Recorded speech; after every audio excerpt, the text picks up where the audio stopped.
vez, pedindo que o Senhor nos ajudar com essa palavra. Amém? Querido Pai, Amém. nos colocamos mais uma vez diante de Ti em oração. Sim, Senhor. Senhor, agora para rogar por esta ministração. Querido Deus, Sim. nos colocamos humildes debaixo da Tua mão poderosa. Amém. Para que, querido Espírito Santo, intervenha Sim. para nos dar entendimento espiritual. Não queremos algo apenas do intelecto, na mente. Queremos, Senhor, algo espiritual, algo que ilumine os olhos do nosso coração, algo que nos conceda sabedoria e revelação. Sim, Senhor. Para entendermos os mistérios espirituais. Sim. Senhor, fala conosco sobre o espírito e a carne. Sim.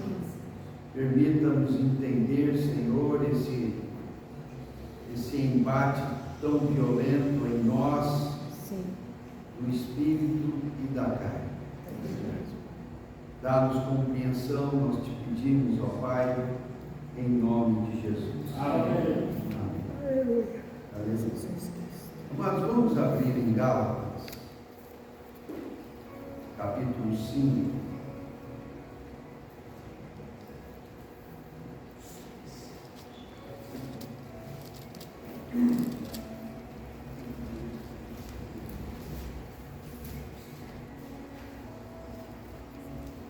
Eu vou ler o verso 16, 17, 18,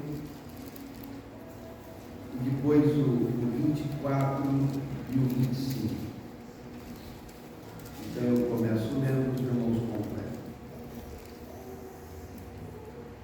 Digo, porém, andai no Espírito, Jamais satisfarei a concupiscência da carne, porque a carne milita contra o Espírito, e o Espírito contra a carne, porque são opostos entre si, para que não façais o que porventura seja do vosso querer.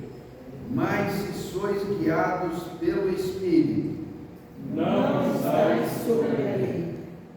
Agora o 24. E os que são de Cristo Jesus, Com as suas ações e consciências. 25. Se vivemos no Espírito. Andemos também no Espírito. Amém. Agora, em Romanos capítulo 8.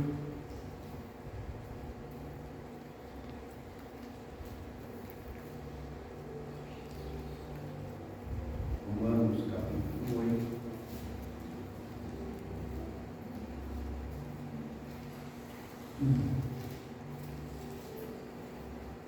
Eu vou ler o verso 1 e 2.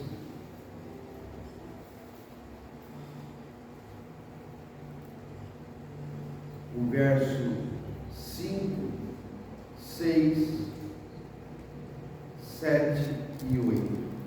Então vamos lá.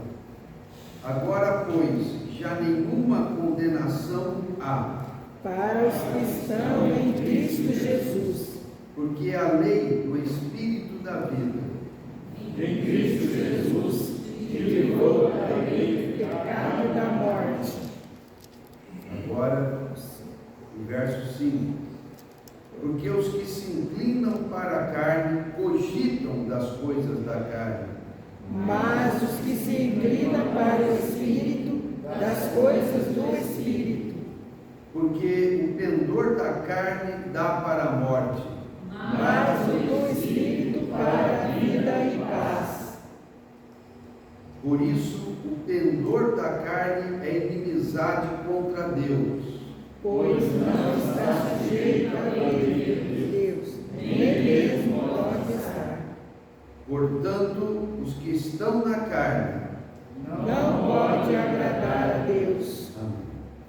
Então, irmãos, nós vamos procurar analisar essas duas porções das epístolas de Paulo, que tratam sobre essa questão de espírito e carne.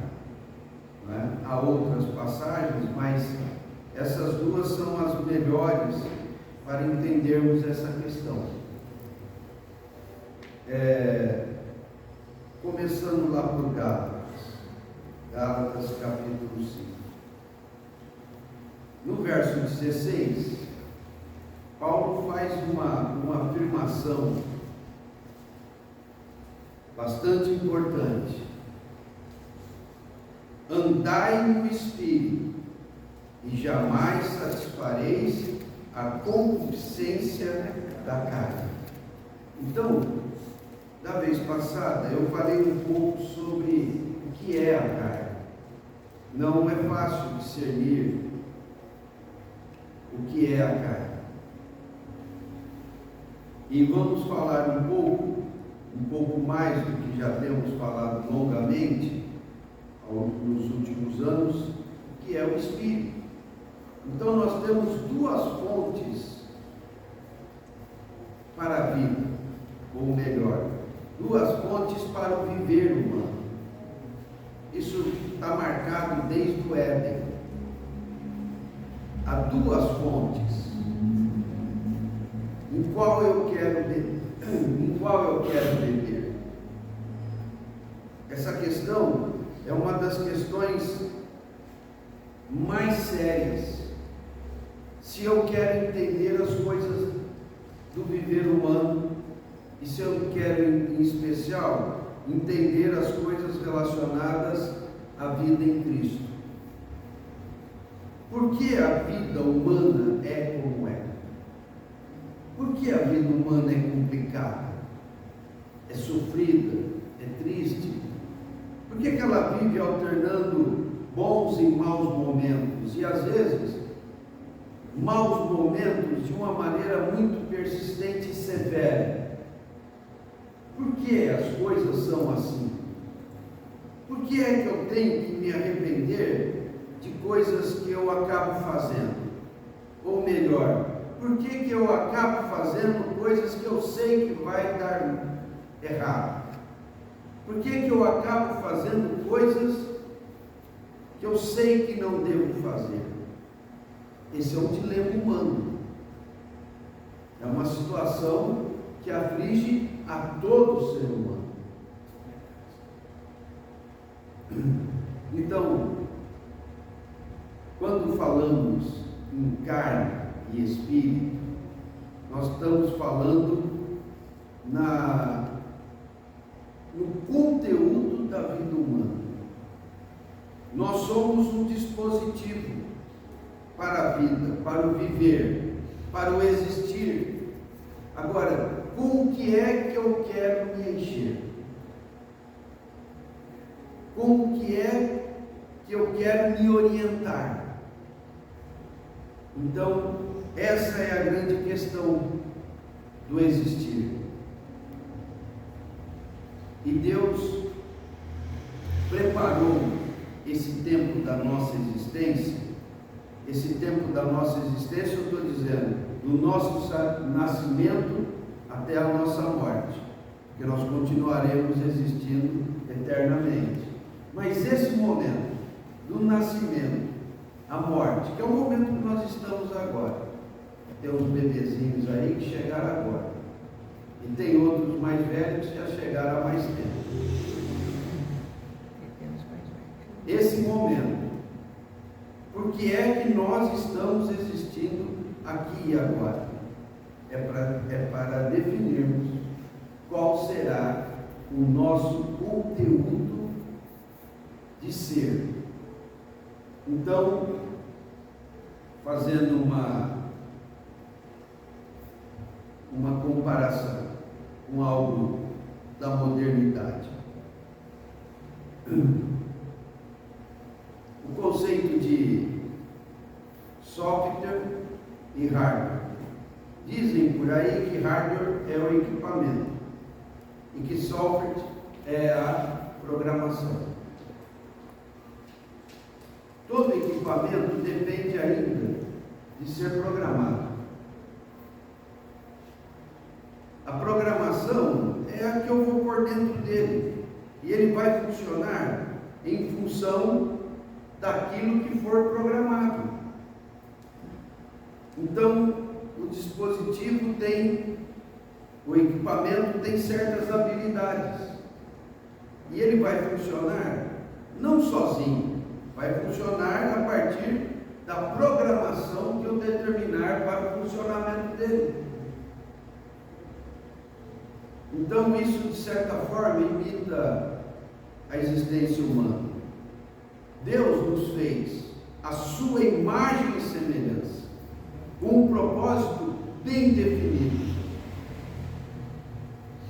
E o que Deus tem para os que querem permanecer no seu propósito, a sua própria glória.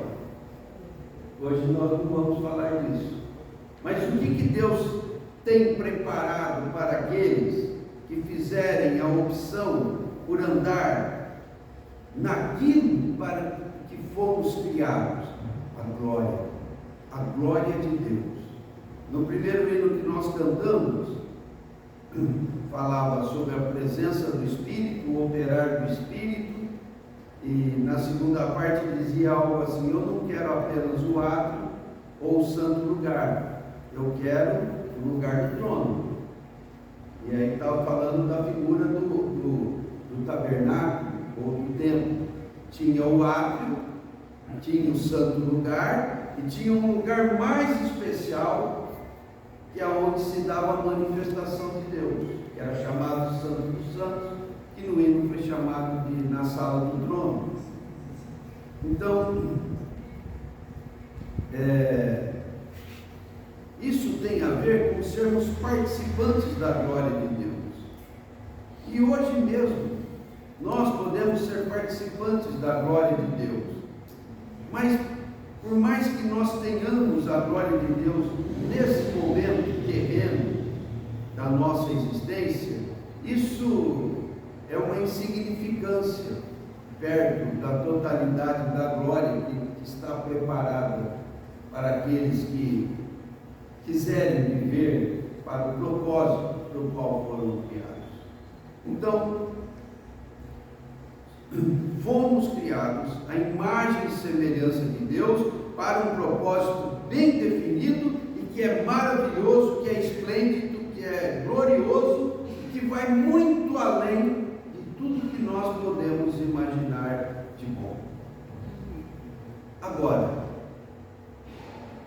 se Deus tivesse nos preparado para isso e não nos desse nenhuma outra opção, mesmo habitando a glória de Deus, você ia dizer: puxa vida, só tem isso para fazer? Então, Deus quer nos dar a opção de não querermos a sua glória, de não querermos andar com Ele, de não querermos nos sujeitar a Ele, ou de não querermos servir para aquilo para que nós fomos criados. Então, por que é que o mundo é assim? Por que é que a vida é difícil? Por que é que há tantos conflitos? É porque o homem quer funcionar com outro propósito que não aquele que Deus estabeleceu. E esse é o nosso conflito. Essa é a nossa escolha. Nós queremos ser para Deus ou nós queremos ser por nós mesmos? Essa é a grande escolha. Eu quero ser para Deus ou eu quero ser para o que me vai pela cabeça? Se eu quiser ser para Deus, Deus mesmo me ajudará. Se eu não quiser ser para Deus, o diabo vai ajudar. Só que o diabo só ajuda a empurrar morro abaixo. E essa história começa onde? No Éden. O Éden, a palavra Éden no hebraico é algo muito um paraíso. Mas aquele paraíso lá de Gênesis, com aquelas árvores todas, com todas aquelas coisas no lugar, em belas, em ordem, ainda não é a glória para que Deus nos preparou. Hoje, o homem, o ser humano, quando pensa em paraíso, ele pensa estar na beira de uma praia paradisíaca, né? Até a palavra paradisíaca quer dizer como um paraíso. Esses dias eu vi uma notícia que um traficante famoso que foi solto aí pelo STF, quando quiser, fala, não solta não, o cara já tinha dado no pé, não acharam, e estão procurando ele até hoje. Aí diziam, parece que ele está lá no Caribe, gastando dinheiro, está lá nas praias do Caribe, não sabe aonde, é bandido, está fugindo da polícia, ele foi procurar um paraíso, se é que ele está lá, né? Então, quando fala em paraíso, você pensa logo numa praia. Tem gente que já gosta mais de montanha, já pensa num lugar de vales profundos e montes elevados, de passar daquelas paisagens que você enxerga ao longe, aquele verde terminado das matas. Cada um sonha com o seu paraíso, né? A oficina que não deve ser um paraíso, né, Paulo?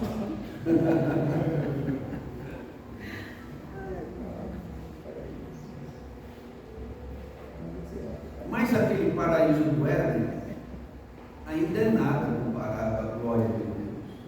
Mas Deus já criou o homem, vamos dizer assim, numa pequena amostragem do que ele tinha preparado. Mas havia lá no Éden duas árvores de caráter espiritual. Então lá tinham árvores boas para alimento, frutíferas, tinham árvores agradáveis à vista, árvores de flores, tipo os ipês do inverno, uma coisa maravilhosa, e tinha lá um tipo de árvore espiritual.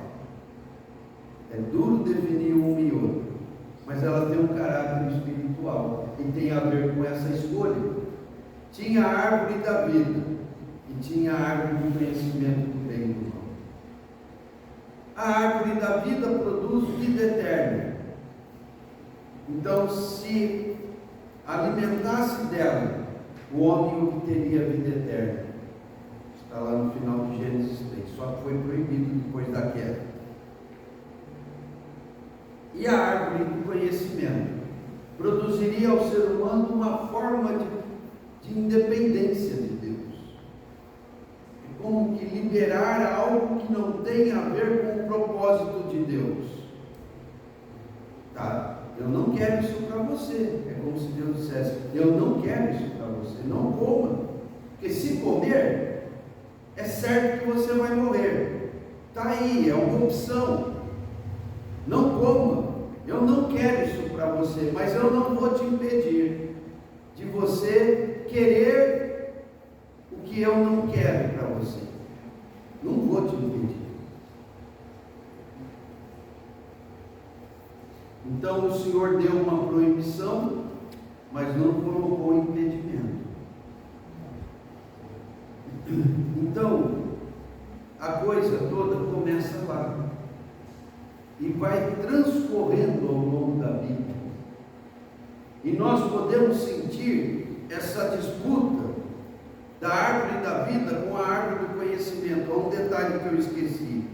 A árvore da vida é Deus mesmo nos dando vida eterna. E a árvore do conhecimento, quem que é o agente ali? Qual é a pessoa ligada à árvore do conhecimento do bem e do mal? A serpente. Então não são só duas escolhas aleatórias, duas escolhas mentais. Não, as escolhas são por duas pessoas.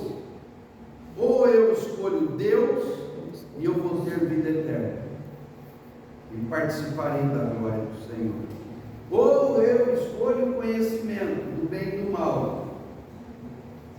É um nome intrigante, mas fala basicamente de eu ser independente e de eu entrar por um caminho que o Senhor disse que eu não entrasse. E a pessoa ali é o rebelde, é o anjo que já tinha se rebelado nos céus e já tinha arrastado atrás de si 1/3 dos anjos. Um ser rebelde. Ele é adversário de Deus. Então ele é a outra opção de escolha. E nós vemos ao longo da vida Deus trabalhando no homem a partir dessas duas coisas. Para o povo de Israel ele vai dizer, ele propõe uma aliança, aliança da lei que ele deu a Moisés. E ele diz: andem na aliança, e eu estarei com vocês, eu andarei com vocês, eu abençoarei e guardarei vocês. Mas vocês têm a opção de não querer andar na aliança. Só que aí vocês estão à sua própria sorte, porque é a escolha de vocês. E por fim o Senhor vai dizer: a minha proposta é a vida e a morte, a bênção e a maldição. Escolhe, pois, a vida. Lá no Éden ele diz: não escolhe a morte. Na aliança com Israel ele diz: escolhe a vida, por favor, escolhe a vida. E o Senhor vai repetir, o Senhor Jesus vai dizer algo parecido com respeito a duas portas. Há uma porta larga e uma porta estreita. A porta larga conduz a um caminho espaçoso e o resultado dela é morte, é corrupção. O caminho estreito, a porta estreita, dá lugar a um caminho apertado, mas que logo leva à vida.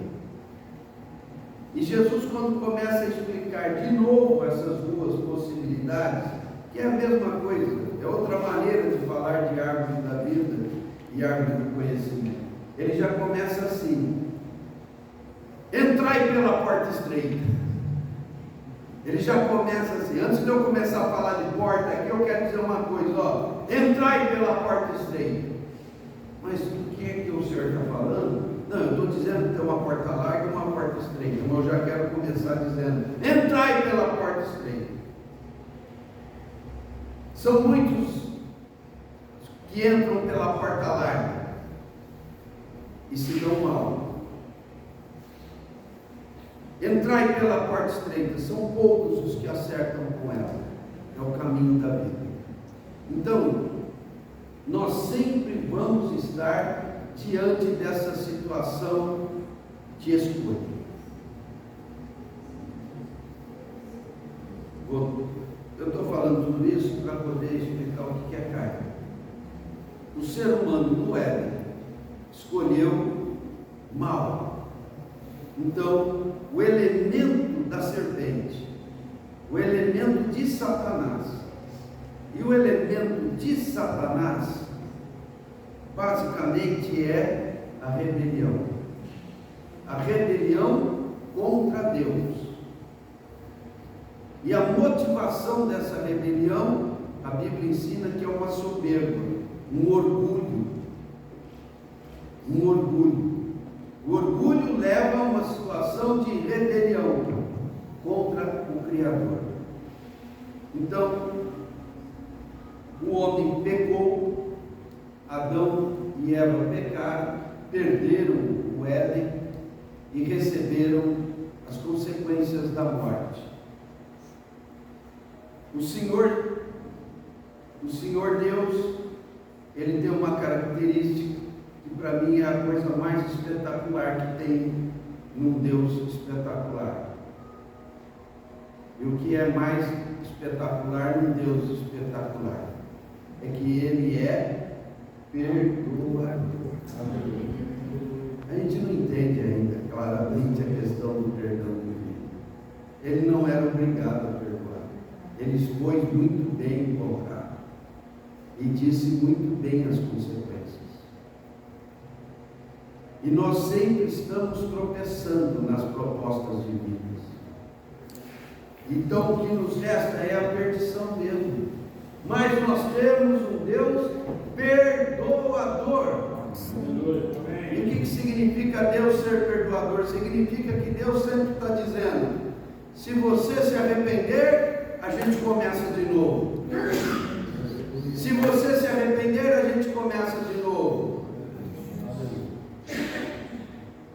Uma das coisas mais difíceis que a gente tem para fazer na vida é perdoar.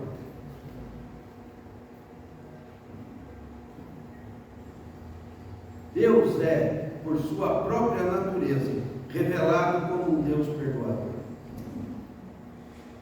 Quando João Batista se apresentou no deserto para apresentar Jesus, o Rei dos Reis, o Senhor dos Senhores, o Filho de Deus, feito Filho do Homem, ele apresentou Jesus assim: está próximo o reino de Deus, ou é chegado o reino dos céus, arrependei-vos. O reino dos céus tem a ver com o próprio reino dos céus. Ele chegou. Está aberta a temporada para o perdão. Amém. A condição para Deus nos conceder perdão, qual é? Arrependimento. Arrependimento casa com perdão. Então um precisa do outro. O perdão de Deus precisa encontrar sempre o nosso arrependimento. Então, o fato é que o homem caído no pecado, ele trouxe para si uma série de consequências. E uma delas é essa questão da carne. Então, quando nós falamos em carne, da vez passada eu não vou voltar a isso agora, só vou fazer menção. Quando nós falamos de carne, nós estamos falando de uma palavra que se aplica com vários sentidos. Então eu posso dizer carne para me referir ao corpo, simplesmente ao corpo físico. Não tem nem bem nem mal aí. Estou dizendo que os anjos são espíritos e nós temos um corpo que é carne. Então esse é um dos sentidos. Por vezes a palavra carne é aplicada para se referir à totalidade do ser humano. Então, como por exemplo, derramarei o meu espírito sobre toda a carne, ou sobre todo o ser humano. Um outro sentido da palavra carne é falar do ser humano na sua estrutura psíquica. Andar na carne não quer dizer necessariamente andar em concupiscências ou em pecaminosidades. Andar na carne pode significar simplesmente andar de acordo com as minhas ideias, que não necessariamente sejam pecaminosas. Então, um outro termo nesse sentido é homem natural. Quer dizer, ele age instintivamente pelos seus impulsos, não que ele queira pecar. Ele só não consulta Deus, faz as coisas conforme seu temperamento, conforme sua educação, conforme a cultura em que foi criado. Isso gera algumas coisas impulsivas, espontâneas em nós. Então esse é um emprego da palavra carne, não necessariamente algo mal, mas é algo relativo ao meu modo pessoal de ser. Eu já falei em 3 sentidos, né? Corpo, todo ser humano, e também sobre as impulsividades da alma. carona. Agora, a palavra carne também pode se referir ao desejo pelo que é pecado. Não refrear o pecado. Então, estou falando de sensualidade, estou falando de violência, estou falando de vícios e prazeres. Eu sei que está tudo errado, eu sei que não, mas eu não estou nem aí. Vai assim mesmo.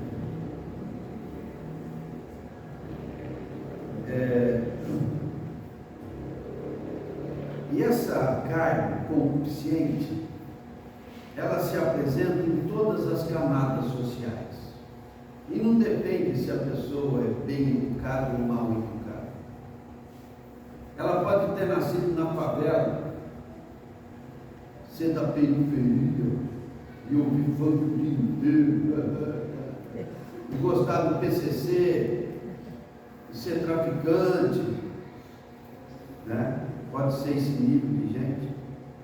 Ou pode ser um estudante da USP, que nem eu vi lá. A irmã se formou, convidou para ir na formatura, e eu fui lá naquela festa de formatura de engenheiros da USP. Aí o Paranifo dizendo: vocês estão se formando na principal escola de engenharia da América Latina, só perto para as americanas. Gente, aquele povo era ridículo. Aqueles moleques falando indecências, obscenidades, se portando de maneira mal educada e irreverente. E não é possível como as coisas pioraram nos últimos anos. Eu estudei depois de velho e me formei em 2002. Eu vi isso uns 15 anos depois. O que aconteceu nesses últimos 15 anos? Na minha formatura não teve nada disso. O que aconteceu com essa turma aí? Ficaram tão indecentes, obscenos, boca imunda, parece uma privada não lavada. Não dá para entender que eles estavam falando e fazendo aquilo na cara dos professores, na cara dos familiares, e achando tudo lindo. Uns imbecis, pessoas completamente ridículas. Aí no fim a irmã chegou e falou: irmão, desculpa, eu não imaginei que podia ser isso, estou até com vergonha de ter te convidado. Falei: não, foi bom para eu ver como é que estão as coisas mais de perto. Mas eu já tinha ouvido histórias de que uma ou duas vezes por ano eles têm uns festivais lá em São Carlos de estudantes, e lá tem uma escola da USP e outra da Federal.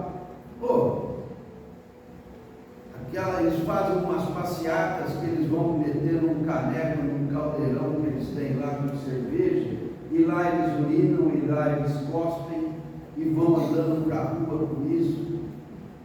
E eles bebem aquilo e jogam aquilo nos outros. Gente, são os engenheiros. São os que estão se formando ali.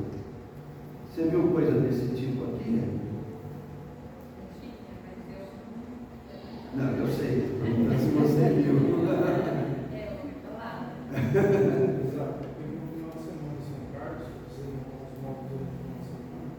Eu peguei essa festa e começou na rua. Não, é assustador. Zumbis, Trocados, substituídos. Aí antigamente você diria: nossa, a favela desceu o morro. Não, são os estudantes, filhos de papai lá. Então, essa é a carne concupiscente, a carne pecaminosa. Então, carne também tem esse sentido. É o cara que peca, é a mulher que peca e acha bonito pecar. É a novela das 8, é Globo. Não é? Então, esse é um dos sentidos da palavra carne. E, voltando aqui para o texto, eu vou ficar um bom tempo carne, como eu estou dizendo, tem esse lado relacionado ao que é pecaminoso, mas tem a carne que nós costumamos chamar de a carne boa. O que é a carne boa? É a pessoa que não é assim, que não é dada às concupiscências, mas também não é dada a buscar a Deus. E é aí que a gente pode encontrar o nosso lugar. Não, eu não quero isso, mas também eu não busco a Deus devidamente. Vou dar um exemplo. Uma vez os irmãos estavam pregando o Evangelho de porta em porta. Aí uma dupla lá de irmãos bateram numa casa muito boa, e a pessoa recebeu eles assim, com muito boa receptividade. Recebeu assim, com alegria mesmo. Aí os irmãos foram e começaram a pregar o Evangelho, falar de Jesus, e ele achando tudo maravilhoso. Aí por fim os irmãos convidaram aquele senhor para orar, para receber Jesus. Ele falou: eu quero receber Jesus. Então o senhor ora comigo, repete a minha oração. Ah, tá bom, vamos lá, o velho. O homem estava animado. Aí o irmão disse assim: Senhor Jesus, perdoa os meus pecados.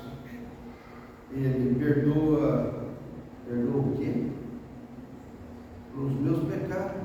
Mas que pecado, rapaz? Que pecado? Os irmãos caíram de costas. Eu te recebo na minha casa, com a maior educação, e você vem me dizer que eu tenho pecado? Mas todo mundo tem pecado, seu fulano. Não, você está me confundindo.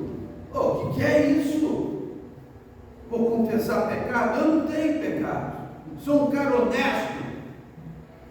E começou a desfiar um rosário de virtudes. Não admitiu ser pecador e convidou os irmãos para se retirar. Quem que é esse? É o carnal bom, tem o carnal da baixaria e tem o carnal alto nível. Mas os dois estão em situação de rebeldia com Deus. Agora, nós, os cristãos, sempre vamos ser confrontados com isso. Uma briguinha conjugal, um desentendimento conjugal. Talvez o Espírito te constranja. Fica quieto. Não foi eu que comecei. Agora vai ouvir. Falou? O Espírito fica quieto. Se eu não fico quieto, e o Espírito do Senhor está me constrangendo a ficar quieto, o que eu sou? Eu estou agindo a partir do quê? Do que nós estamos querendo chamar de carne aqui. Não é a carne da baixaria, mas é um trem esquisito. Mas eu não quero fazer o que Deus está pedindo para eu fazer. Então, nós sempre vamos estar sendo confrontados com a questão da árvore da vida e a árvore do conhecimento do bem e do mal. Essa árvore do conhecimento do bem e do mal tem por trás dela, bem que a serpente nem ficou por trás, não ficou bem evidente, o próprio diabo. Ele é uma fonte, se você quiser viver por ele, pode viver, só que você vai terminar onde ele vai terminar, que é o lago de fogo, e vai viver uma vida infernal. Ou então, se alimentar da vida. Você pode querer entrar pela porta larga, ou entrar pela porta estreita. Você pode querer a bênção, ou pode querer a maldição. Tudo está posto de maneira clara e evidente. Deus é luz, não há nele treva nenhuma. O que ele quer e o que ele propõe é posto às claras. Então, Paulo está falando aqui nessa epístola com os Gálatas. E sabe qual é a questão principal dos Gálatas? Os Gálatas eram habitantes de uma região que na época pertencia ao território do Império Romano, que se chamava Galácia. Hoje é a região da chamada Turquia. E tinham ali várias igrejas, várias comunidades cristãs que foram levantadas por Paulo mesmo. Listra, Icônio, Derbe e outras coisas assim. Então eles eram gentios, pagãos, adoradores de ídolos.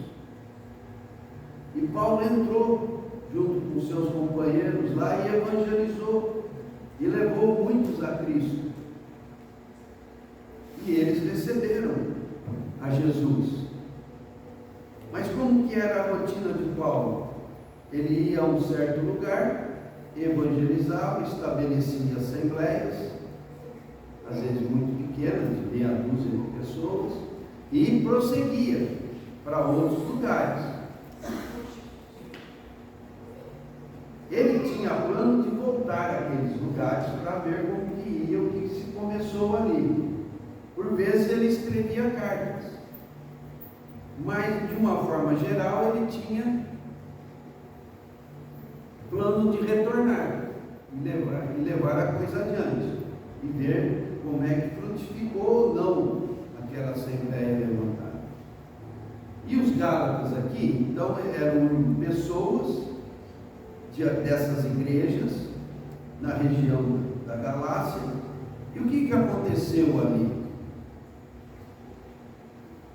Chegaram lá alguns irmãos judeus, que o judeu sempre foi de migrar para todo lado, ele sempre foi um errante. E eles chegaram nessas cidades, encontraram ali as assembleias levantadas por Paulo, e começou a dizer a eles, esses judeus começaram a dizer a estes irmãos, para as pessoas que Paulo tinha evangelizado, que Paulo pregou a coisa meio errada, que as coisas não eram bem como Paulo tinha pregado. E esse tipo de pessoa é chamado de judaizante, dizendo que eles tinham que guardar várias coisas da lei, que no entendimento de Paulo não eram mais para serem guardadas. E essas pessoas chegavam e diziam que Paulo tinha pregado de maneira distorcida, que se eles quisessem realmente viver em Cristo, eles precisavam guardar certos aspectos da lei. Não sei se está complicada essa explicação, mas é isso. E essas pessoas começaram a dar mais ouvidos a esses chamados judaizantes do que Paulo. Paulo era o pai da fé deles. Eles tinham vindo a Cristo pelo trabalho de Paulo. Mas chegou lá no meio da comunidade alguns judeus cristãos, mas ainda sem entender de maneira clara o Evangelho. E disseram para essas pessoas que Paulo tinha ensinado de maneira distorcida, que precisava guardar a lei, sim, precisava circuncidar as crianças, precisava guardar o sábado, não podia comer certos tipos de alimentos e as coisas da lei. Que Paulo nem tinha ensinado nada disso para eles, porque eles eram pagãos. Paulo só ensinou a Cristo e a liberdade que nós temos em Cristo. Aí chegaram esses judaizantes, levando eles para o contexto antigo da lei. Então a carnalidade dos Gálatas aqui não é propriamente de ordem moral. A carnalidade deles aqui, o que é? É retornar à lei. Retornar não, porque eles nem nunca estiveram na lei. Eles saíram do paganismo para Cristo. Mas eles estavam, vamos dizer, imigrando para o judaísmo. E Paulo está dizendo que isso é carne. Não é uma questão propriamente moral. Era uma questão espiritual. espiritual. Porque querer viver para Deus mediante a lei é bom ou ruim? O que vocês diriam rapidamente? Bom. É bom. Mas se Cristo já foi apresentado, você querer viver o judaísmo não é bom. E por que você está insistindo? Porque você é carnal. Então vejam aqui a perspectiva de ser carnal no contexto aqui de Gálatas.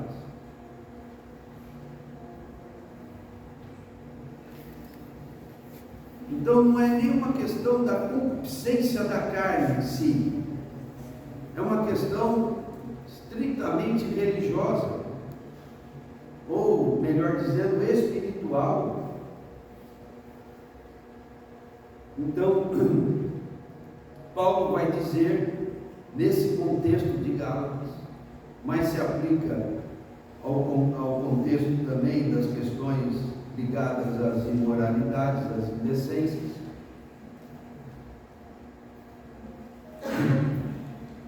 que os que querem o judaísmo estão na carne, e os que querem a Cristo são conduzidos pelo Espírito. Irmãos, para mim pessoalmente é muito difícil explicar isso. Os irmãos estão entendendo? Ou eu estou complicando? Então, carne é uma distorção das coisas divinas de vários níveis. Pode ser as coisas da concupiscência, mas pode ser um mero desvio da fé. Vou dar um exemplo que toca a nossa realidade aqui. Há mais de 10 anos atrás, a gente se desvinculou do ministério com que a gente caminhou tanto tempo. Por quê? Porque aqueles irmãos deram todas as evidências que tinham abandonado o Espírito e que estavam andando na carne. No começo a gente é traidor, mas agora a debandada foi impressionante. Só veio um me pedir perdão das ofensas que me fez.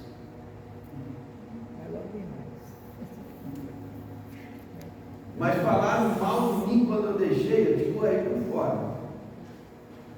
Irmãos com quem eu tinha andado por mais de 30 anos, nossa, o Zaga é rebelde, nossa, o Zaga se desviou da fé, nossa, o Zaga quis virar pastor, nossa, esculacharam de todo jeito. O que tinha acontecido com a igreja e o claro com influência minha era uma vergonha para o Evangelho, que o Zaga tinha pirado da cabeça, tudo isso daí. Eu sempre tinha alguém para vir me contar o que ele ouvia de mim por aí. Passou-se o tempo. Agora vem pedir socorro. Agora vem pedir socorro. Está duro socorrer alguns aí, viu? A debandada foi absurda. Mas vocês precisaram de 10 anos para ver o que já estava evidente.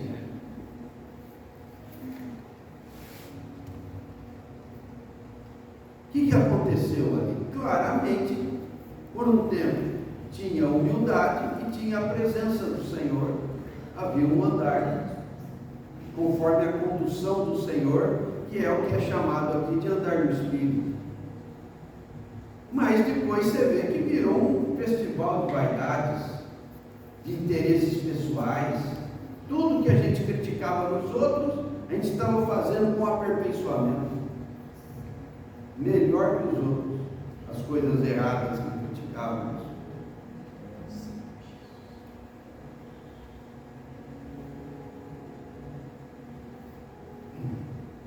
O que aconteceu? Eles saíram do Espírito para a carne e agora estão querendo procurar o caminho de volta. Alguns ficaram lá, mas muitos estão perambulando por aí, querendo encontrar o caminho de volta. Dá trabalho, eu sei que dá trabalho encontrar o caminho de nos submetermos ao Espírito. Dá trabalho. Mas o que Paulo está dizendo aqui, e eu vou encerrar, é: andai no Espírito, Andar no Espírito é se sujeitem a Deus. De Deus, irmãos, nós temos o Pai que está nos céus e habita em luz inacessível, nunca ninguém viu o Pai. O Filho que se fez homem e habitou entre nós, cheio de graça e verdade, Jesus, como Jesus de Nazaré. Ele realizou a obra do Pai a nosso favor. Sim. E nos batizou no Espírito Santo. Amém. E disse: eu estou voltando para o Pai, mas eu vou deixar outro para continuar conduzindo vocês, que é o Espírito Santo. Amém. O nosso Deus é único e trino, um mistério. Um mistério. Um Deus único em 3 pessoas. Um é um, o outro é outro. O outro não é um. O Pai não é o Filho não é o Espírito não é o Pai. Mas eles são um só Deus, um mistério. Então o Pai enviou o Filho e o Filho introduziu o Espírito. O Espírito produziu para nós esse livro aqui maravilhoso, que é as Escrituras. Amém. Para ser nosso alimento. E junto com as Escrituras que foram produzidas ao longo de séculos e séculos, e depois de produzida, sempre quiseram queimar esse livro. É impressionante. A turma não pode ver esse livro na prateleira que já quer tacar na fogueira. Muitos morreram para defender esse livro.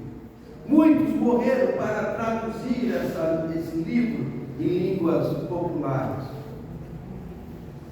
É um trabalho do Espírito. Ele produziu esse livro através de homens e ele mesmo defende a Bíblia. Agora, ele não deixou só algo por escrito, algo muito mais impressionante. Sim. O Espírito que produziu a Bíblia está aqui agora. Amém. E é ele que está nos ensinando a ler a Bíblia que ele escreveu. Amém. Nós cantamos aqui a cura, aqui há a libertação, aqui há isso, por quê? Porque o Espírito está aqui. Amém. Aleluia. E nós precisamos aprender a nos submeter ao Espírito, ao Deus Espírito.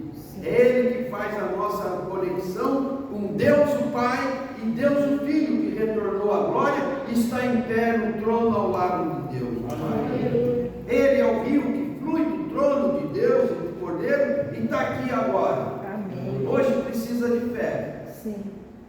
Como é que vocês estão agora? Diferente de como chegaram ou está tudo molengão aí? Está diferente, né? Não, como é que está? Está diferente. Graças a Deus. Né? Então, se a gente fica quietinho na presença do Espírito, ele vai enchendo. Ele vai enchendo e vai ensinando. E a gente vai cantando, orando e estudando a Bíblia. O Espírito vai se movendo, falando no nosso coração.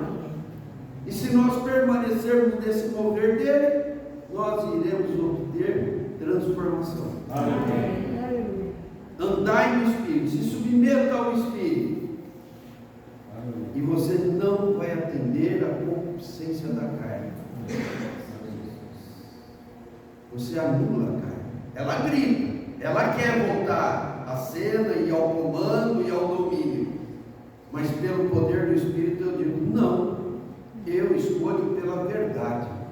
Ah, mas dá uma pecadinha só. Não, não vou pecar. Não, mas dá uma xingadinha. O cara te ofendeu. Dá uma xingadinha. Não, eu sou crente, vai ficar. Não. Pai, em nome de Jesus, faz calar a instigação maligna. É por isso, temos que aprender a viver por esse poder sobrenatural da presença do Espírito Santo. Amém? Amém. Semana que vem a gente prossegue. Amém. Querido Pai, aperfeiçoa-nos nisso. Como precisamos de iluminação. Querido Espírito Santo, vá nos conduzindo ao entendimento e à experiência com todo esse mistério, dessa dualidade, carne e espírito. Ajuda-nos a compreender, a discernir, a ver um e ver outro, e sempre fazermos a boa escolha. Nós te pedimos ao Pai, em nome de Jesus. Amém.